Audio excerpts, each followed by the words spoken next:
What time is it? It's science time! It'll be snuggle time after the show, I promise. How good do you think you are at being a thermometer?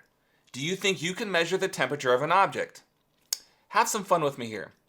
What I want you to do is the table you're sitting at. I want you to put your hands on the table. How does it feel? Does it feel cool? Does it feel warm?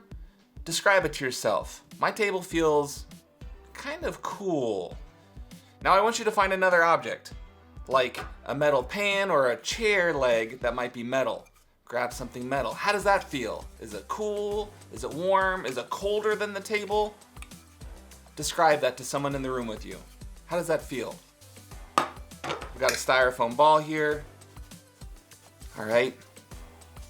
It's weird, it feels different. I've got this, my little snuggly bear.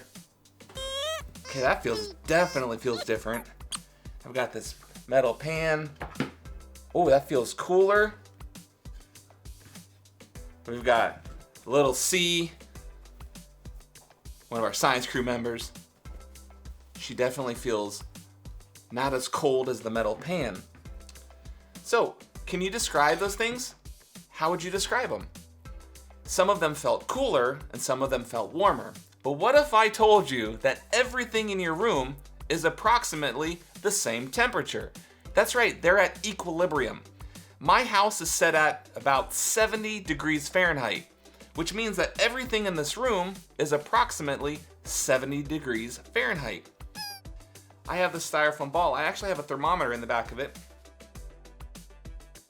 It is 70 degrees Fahrenheit.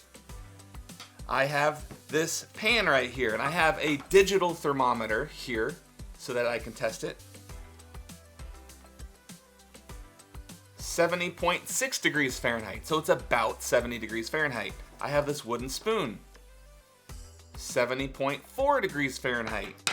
I've got this metal spoon. Ooh, it feels cool, but let's see what temperature it is. 70.5 degrees Fahrenheit. Then we have this stuffed animal. 71 degrees Fahrenheit. They're all about the same temperature.